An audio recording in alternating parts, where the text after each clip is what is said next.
Moro moro! Tämä video piti alun perin olla ihan erilainen.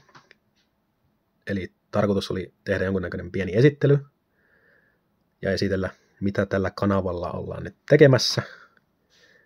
Eli ollaan enemmän oltu aktiivisia TikTokin puolella ja sieltä sain idean sitten tulla myös tänne YouTuben puolelle tekemään videoita. Ja tavoitehan oli TikTokin puolella kerätä mastersettejä eri tileillä.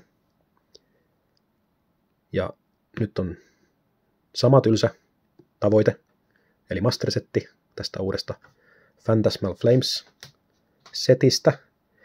Ja sitä varten meillä on näitä erilaisia pakkauksia, blistereitä, boostereita, ETPtä, Charru UPC, eli löytyy 2 kappaletta. Ja ne piti avata ja tehdä niistä vetovideoita ja täydentää tilannetta mastersetin osalta. Ja se piti julkistaa tänään. Mutta näiden kaikkien lisäksi mulla tarttui kaupassa mukaan irtoboostereita.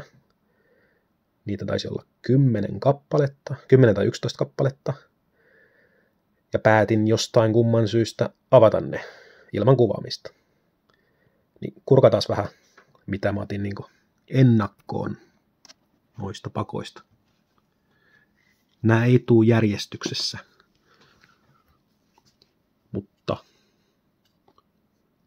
sieltä tuli Charrua, Sharpedo EX, Rotomin EX, Gengar EX. Tämä oli mun mielestä aika hieno. Toxtricity.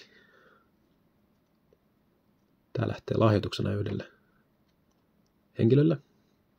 Näitä tuli siis 2. Sitten tuli Megalobun X.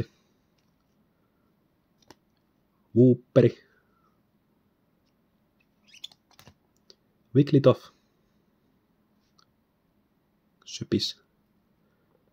Ja viimeisestä pakasta, boosterista, ei enempää, ei vähempää kuin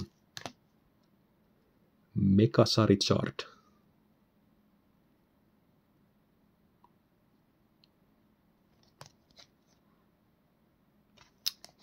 Tää lähti vähän keulien liikkeelle, pahoittelut siitä. Tehdään huomenna sitten toi ETPn avaus. Kiitos. Ja huomiseen.